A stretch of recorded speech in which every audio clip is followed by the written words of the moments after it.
Hello everyone, welcome back to my channel. और हम पुराने वीडियो में देख रहे थे जैसे कि फेस्टिवल्स के बारे में। तो उन्हीं में से एक फेस्टिवल है जो दिवाली, जो चला आ रहा है, और उसी की साफ सफाई करते हुए मुझे ये अपना जो रूम है उसको साफ करना पड़ रहा है। उसी के रिगार्डिंग मुझे इतनी सारी बुक्स जो मिली हैं, तो मैंने सोचा कि क्यों ना एक ऐसा वीडियो बनाया जाए जिसके थ्रू मैं अपनी सारी जो स्टडी मटेरियल रहता है उसके बारे में कुछ डिस्कस करूं, और साथ ही उसका जो कंटेंट रहता है उसको प्रोवाइड करा सकूं, और उस कंटेंट के थ्रू थोड़ा बहुत अपना भी रिवीजन कर सकूं, और साथ में आप लोगों के साथ भी इंटरेक्ट कर सकूं। तो चलिए शुरुआत करते हैं। सबसे पहले हमारी बुक्स के साथ कि मैं किस तरीके से अपनी जो बुक्स रहती हैं उनको मेंटेन करके चलती हूँ, साथ ही अपनी जो पढ़ाई रहती है उसको कवर करके चलती हूँ। तो उसके पहले मैं बता दूँ कि आज मेरे बालों की हालत है वो बहुत ही ज़्यादा खराब है, क्योंकि इसमें डला हुआ है कूट-कूट के तेल। मम्मी ने कोई सफ़ेद बालों के लिए रेमेडी बनाई होगी, तो उसके रिगार्डिंग उन्होंने कहा कि ये वाला ऑयल डालने से बाल काले हो जाते हैं। अब देखते हैं ये रेमेडी कितनी वर्क करती है। बेसिकली जो उन्होंने कड़ी पत्ते रहते हैं, प्याज़ का रस रहता है, और कोकोनट ऑयल रहता है, और मेथी रहती है। पता नहीं क्या-क्या इंग्रीडिएंट्स जो हैं उनको डाल के मेरे बालों में डाल दिया। तो आज ऐसे ही मैं वीडियो बना रही हूँ, क्योंकि मुझे अ, वीडियो बनाने का सिर्फ़ मोटिव ये रहता है कि मैं कंटेंट को प्रोवाइड करा सकूँ। तो ये मेरी यूपीएससी की बुक्स हैं, जैसा कि पता है सभी को।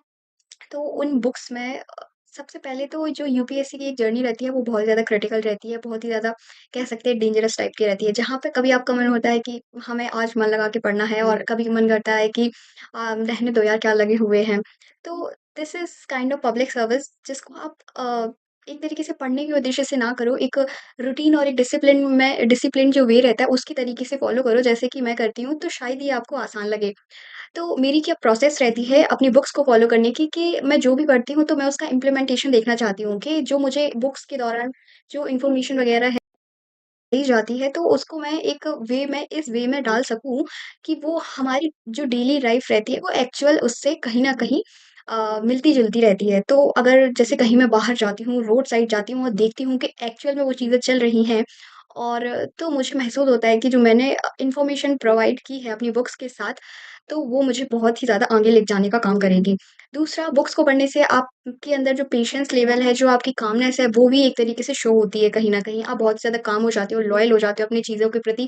आप बहुत ही ज़्यादा डिसिप्लिन्ड हो जाते हो, बहुत ही ज़्यादा शांत रहने लगते हो। आपको बहस करने की ज़्यादा इच्छा नहीं होती, किसी को एक्सप्लेन करने की ज़्यादा इच्छा नहीं होती। आप अपने ही अंदर मगन रहते हो। और अगर देखा जाए कि जो सोशल सर्विसेज़ रहती हैं, और या फिर ये जो एग्ज़ाम रहता है, इसका केवल मोटिव ये नहीं होता है कि आपको एक एग्ज़ाम क्रैक करना होता है, बट इसका मोटिव ये होता है कि जो चीज़ें हमारे करंट में चल रही हैं, आप उसको कितना आइडेंटिफ़ाई कर रहे हो, और जब आइडेंटिफ़ाई उस चीज़ को कर रहे हो, तो आप उसको कितना इम्प्लीमेंट कर रहे हो। जैसे कि एनवायरमेंटल इश्यूज़ हैं, हम पढ़ते हैं क्लाइमेट चेंज है, ओज़ोन डिप्लीशन है, एक्सेट्रा चीज़ों को हम पढ़ते हैं। लेकिन आपके पढ़ने का मेन उद्देश्य ये रहेगा कि आप अगर उस चीज़ को पढ़ रहे हो, और उसके लिए जो आपकी प्रोसेस फ़ॉलो की गई है कि आप इन-इन चीज़ों को फ़ॉलो करो, तो आपको ये जो सारी चीज़ें हैं वो कम देखने को मिलती हैं। तो इनके दौरान आप ये एक नॉलेज गेन करते हो, साथ में उसका इम्प्लीमेंटेशन करते हो, तो आपकी जो लाइफ़ रहती है, और आपकी जो इतनी भारी भरकम किताबें हैं, उनको देख के आपका जो बोझ रहता है, स्ट्रेस रहता है, वो कहीं न कहीं कम होता है। तो विदाउट एनी फर्दर इस वीडियो को हम 2 पार्ट्स में डिवाइड करेंगे, क्योंकि एक में तो इसका पॉसिबल होना थोड़ा-सा मुझे मुश्किल लग रहा है। तो हम सबसे पहले हाफ बुक्स जो रहेंगी वो हम आज की वीडियो में, और जो फर्दर हमारा नेक्स्ट वीडियो आएगा उसमें डिस्कस करेंगे। तो विदाउट एनी वेस्टिंग हम स्टार्ट करते हैं। सबसे पहले हमारी ये जो बुक्स है, ये एथिक्स की बुक है। एथिक्स सबसे पहले तो सिविल सर्वेंट के लिए बहुत ही ज़्यादा इम्पोर्टेंट रहता है कि वो एथिक्स को पढ़ें, एथिक्स को समझें, उसके प्रिंसिपल्स को फॉलो करें, उसकी रिस्पेक्ट करें। हर एक चीज़ जो एथिक्स रहती है वो बहुत ज़्यादा इम्पोर्टेंट होती है। और जैसा कि सभी को पता है कि मैं एक ऑनलाइन प्लेटफ़ॉर्म है जिसका कोर्स लिए हुए हूँ, तो उसी के बेस पे मेरी बुक्स हैं, और उसी के बेस पे मैं अपना जो है कंटेंट बनाती हूँ, और उसी के बेस पे मैं अपनी पढ़ाई को आगे रखती हूँ। तो अभी मेरा देखा जाए तो एथिक्स और इंटीग्रिटी का ही एथिक्स जो है, और इंटीग्रिटी और एप्टीट्यूड ये ही का है जो क्लासेस चल रही हैं, और इन क्लासेस में मैं बेसिकली पढ़ रही हूँ कि आपका जो एटीट्यूड डेवलपमेंट रहता है वो किस तरीके से होना चाहिए। बेसिकली इस बुक में आपको यही सारी चीज़ें बताई जाएँगी कि आपकी जो इमोशनल इंटेलिजेंस रहती है, किस तरीके से आप चीज़ों को हैंडल करते हो, एक्सेट्रा चीज़ों के बारे में बताया जाता है। तो हम थोड़ा-थोड़ा इसके बारे में डीप में पढ़ते हैं, और चलिए स्टार्ट करते हैं कि हम इसका जो इंडेक्स वगैरह है उसके बारे में जानने की कोशिश करेंगे, और इसका पूरा गो थ्रू नहीं करेंगे, थोड़ा-थोड़ा बेसिक मैं बताती जाऊँगी, जिसमें सबसे पहले एथिक्स एंड ह्यूमन इंटरफेस के बारे में बताया गया। यानी इसमें एथिक्स के बारे में बताया जाएगा, और ह्यूमन जो एक्शंस रहते हैं वो किस तरीके से रहते हैं। ह्यूमन एक्शन बेसिकली 3 तरह के रहते हैं, जिसमें सबसे पहले आप गेन करते हो आपकी नॉलेज को, दूसरा आप गेन नंबर पे आपकी रहती है कि फ्री विल और तीसरे नंबर पे रहती है आपकी वॉलंटरीली, यानी कि सबसे पहले आपको किसी भी चीज़ को करने के लिए नॉलेज की ज़रूरत होती है। दूसरा हमें ज़रूरत पड़ती है कि हम उस नॉलेज के इम्प्लीमेंटेशन के लिए फ्री हैं भी या नहीं। और तीसरा जो वॉलंटरीली रहता है वो एक ऐसी सिचुएशंस होती है जो मिलती-जुलती है आपकी फ्री विल से, लेकिन वो फ्री विल जो रहती है वो आपकी सडन रहती है। यानी कि अगर आप सड़क पे जा रहे हो, आपको लगा कि इस पत्थर को फेंक देना चाहिए, तो आपने उसमें थिंकिंग प्रोसेस को नहीं किया, आपने सडन ही उसको फेंक दिया। तो ये एक तरीके से जो ह्यूमन एक्शंस होते हैं उसके बारे में बताया गया है। दूसरा इन्होंने एटीट्यूड्स जो मेरा चल रहा है, क्योंकि इस सब्जेक्ट के बारे में मैं ज़्यादा बता नहीं पाऊँगी क्योंकि मेरा ये करंट में चल रहा है। तो एटीट्यूड क्या होता है कि जब हम किसी चीज़ को लाइक और डिसलाइक करते हैं, मोस्टली लोग ये जानते हैं कि जो एटीट्यूड रहता है वो इगोइस्टिक वे में रहता है, but this is not the attitude in a right way. So when we focus on the attitude, so we describe it like, आप जब चीज़ों को डिसलाइक या फिर लाइक करते हो तो उसके बेस पे आपका एटीट्यूड बनता है। जैसे this is my attitude that I like the ethics. तो ये एक तरीके से पॉजिटिव वे में मेरा एटीट्यूड है। फिर इसके बाद जो नेक्स्ट चीज़ आती है वो आ जाती है आपकी इमोशनल इंटेलिजेंस। ये तो मैंने पढ़ा नहीं है, फिर भी मैं बता सकती हूँ कि इमोशनल इंटेलिजेंस क्या होती है। बेसिकली आपके जो इमोशंस रहते हैं, आपके जो पब्लिक ओपिनियन रहते हैं, वो एक तरीके से लॉ मेकिंग के प्रोसेस में नहीं आने चाहिए। जो पब्लिक वर्क रहता है that should be public only. आपके जो पर्सनल इश्यूज़ रहते हैं वो एक तरीके से लॉ के आगे नहीं आने चाहिए कि आपकी पर्सनल थिंकिंग ये है, आपके पर्सनल जो ओपिनियंस है वो ये है, उसके बेस पे आप किसी भी डिसीजन मेकिंग को कर दो, तो that should not be in this case. तो आपको बेसिकली आपके जो इमोशंस रहते हैं उनको अपने अंदर ही रखना पड़ता है, और जो लॉ उस पर्टिकुलर चीज़ के लिए बनाया गया है उस पे मेनली फोकस करना पड़ता है। करंट में इसका एक इश्यू भी देखने को मिलता है जिसको मैं बाद में डिस्कस करूँगी। इसके बाद में contribution of the moral thinkers and the philosopher from the India and the world. ये मुझे नहीं पता है इसके बारे में। Public civil services values and ethics in the public administration. और लास्ट है आपका प्रोबेबिलिटी इन द गवर्नमेंट्स। तो ये कुछ इसके चैप्टर्स हैं, इसके बारे में आई एम सॉरी मैं ज़्यादा नहीं बता पाऊँगी क्योंकि मैंने ये अभी किताब की नहीं है इतनी ज़्यादा, और मेरा अभी करंट चल ही रहा है, तो मैं उतना ज़्यादा नहीं बता पाऊँगी। दूसरा, मैं मेरी फ़ेवरेट तो नहीं कहेंगे, क्योंकि मेरी फ़ेवरेट इसीलिए क्योंकि मैं इसको कवर कर चुकी हूँ, तो कह सकते हैं दिस इज़ माय फ़ेवरेट। तो इसकी मैं अभी ख़ैर मेंस में आंसर राइटिंग कर रही हूँ, गवर्नेंस, जो कि आपकी पॉलिटी से रिलेटेड कहीं न कहीं बुक्स रहती है, तो इसके कंटेंट को हम जल्दी-जल्दी से पढ़ लेते हैं। सबसे पहले इसमें बताया गया है एस्पेक्ट्स ऑफ गवर्नेंस, यानी कि गवर्नेंस किस तरीके से होनी चाहिए। गवर्नेंस को बेसिकली फॉलो करने के लिए 4-5 जो प्रिंसिपल्स रहते हैं उनको फॉलो करना चाहिए, जिसमें आपकी अकाउंटेबिलिटी रहती है, ट्रांसपेरेंसी रहती है, रिस्पॉन्सिबनेस रहती है, आपकी ऑनेस्टी रहती है, आपके प्रिंसिपल्स रहते हैं, आपकी कहीं न कहीं एथिक्स भी देखने को मिलती है, और एफिशिएंसी देखने को मिलती है, इफेक्टिवनेस देखने को मिलती है। अब इनको शॉर्ट में देखने के लिए अकाउंटेबिलिटी, यानी कि आप कितने जो गवर्नमेंट रहती है वो कितनी अकाउंटेबल है आपके काम के प्रति। दूसरा ट्रांसपेरेंसी रहती है, ट्रांसपेरेंसी यानी कि गवर्नमेंट ने कोई स्कीम बनाई और उसको इम्प्लीमेंट किया, तो वो स्कीम आपके तक पहुँच रही है या नहीं, यानी कि एक तरीके से पारदर्शिता कितनी है गवर्नमेंट और इंडियन सिटीज़न के बीच में। उन दोनों में जो कनेक्शन है वो कितना सिमिलर है और कितना आस-पास एक-दूसरे से जुड़े हुए हैं वो लोग। इसके लिए बेसिकली आरटीआई एक्ट भी आया था, उसको हम बाद में देखेंगे। 2005 में जो आया था राइट टू इन्फॉर्मेशन एक्ट, जो ट्रांसपेरेंसी को बनाए रखने है, फिर रिस्पॉन्सिवनेस, किसी भी तरह की अगर पब्लिक सेक्टर जो रहता है वहाँ पे आपको कोई ग्रीवांसेस देखने को मिलते हैं, कोई परेशानी आप लोगों को देखने को मिलती है, तो उसके रिगार्डिंग कैसे आपकी जो इश्यूज़ हैं उनको क्लैरिफ़ाई किया जाएगा, तो ये सारी चीज़ें देखने को मिलती हैं।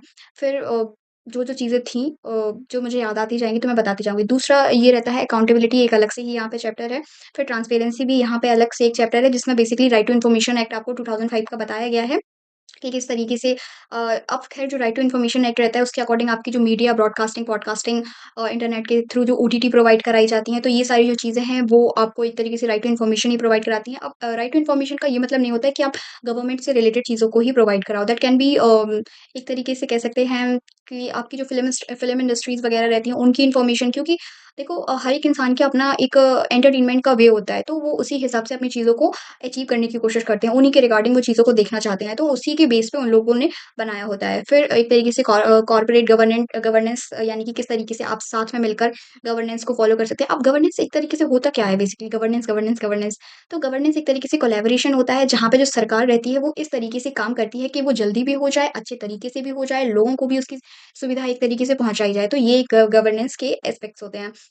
जिसमें इन्होंने यही बताया कि जो कॉर्पोरेट गवर्नेंस रहती है उसको किस तरीके से चलाया जाता है। देखो किसी भी काम को करने के लिए आप अगर किसी के साथ में वो चीज़ करते हो तो वो सहूलियत के साथ में और रिस्क कम उसमें रहता है। वहीं आप जो चीज़ अकेले करते हो तो कुछ टाइम के लिए आपको एक कॉन्फिडेंस तो आता है कि हाँ, चीज़ें सही चल रही हैं। लेकिन जब वो एक तरीके से पलट जाती हैं चीज़ें, तो एक तरीके से जो ट्रस्ट इश्यूज़ रहते हैं वो देखने को मिलते हैं। इसीलिए मोस्टली जो लोग रहते हैं वो कोलैबोरेशन के साथ में काम करना पसंद करते हैं।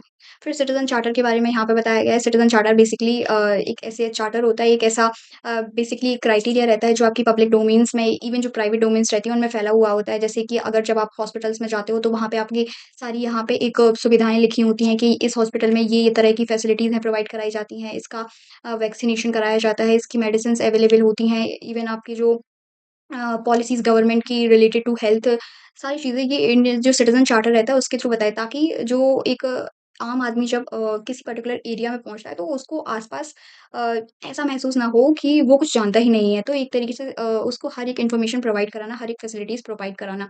फिर सेवोत्तम मॉडल को बनाया गया है कि यानी इसमें यही कि सेवोत्तम बेसिकली 2 टर्म से मिलकर बना है, संधि विच्छेद करने पे सेवा प्लस उत्तम।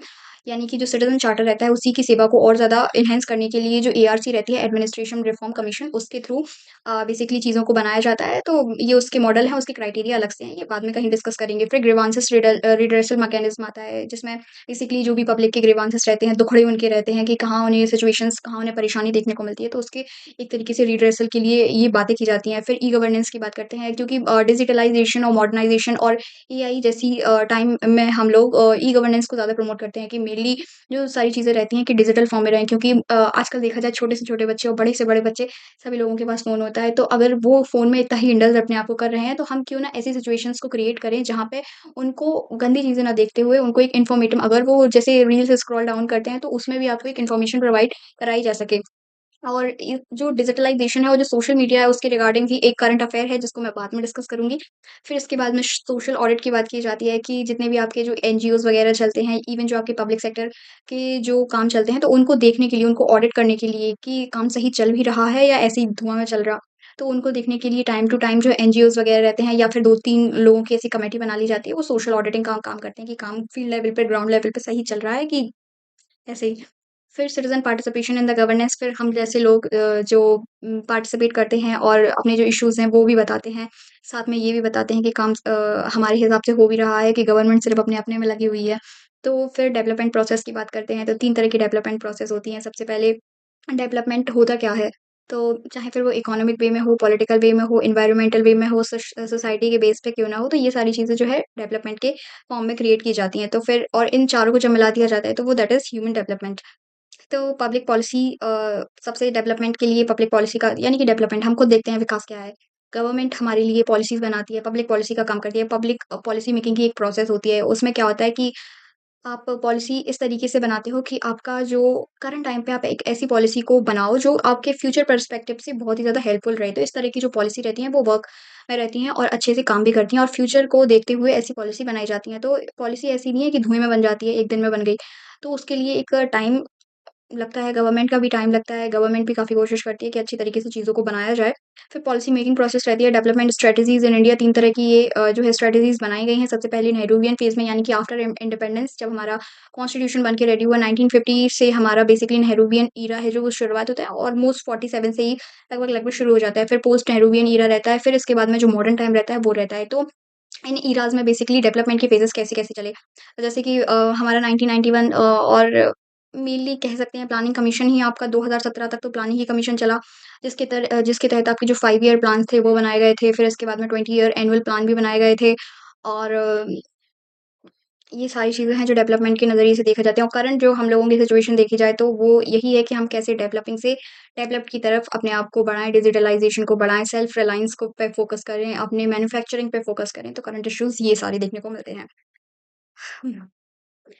फिर नॉन गवर्नमेंट ऑर्गनाइज़ेशंस की बात करते हैं। अगर देखा इनके डिटेल में जाया जाए ना तो इतने ही ज़्यादा इंटरेस्टिंग टॉपिक हैं, I can not tell in words literally बहुत ही ज़्यादा अच्छे टॉपिक्स हैं बट मैं इतना लंबा वीडियो को नहीं कर सकती, ऑलमोस्ट ये 20 मिनट की वीडियो हो चुकी है।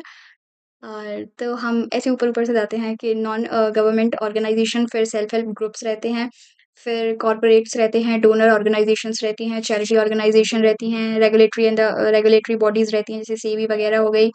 रिज़र्व बैंक ऑफ इंडिया हो गई, टेलीफ़ोन कम्युनिटीज़ ट्राई हो गई, the competition commission of India, तो ये सारी चीज़ें आपकी देखने को मिलती हैं। फिर representation of the people act देखने को मिलता है, जिसमें आपके जो बेसिकली ये वाला चीज़ है जो इलेक्शन से रिलेट करता है आपका। फिर बस इतना ही ठीक है। फिर हम नेक्स्ट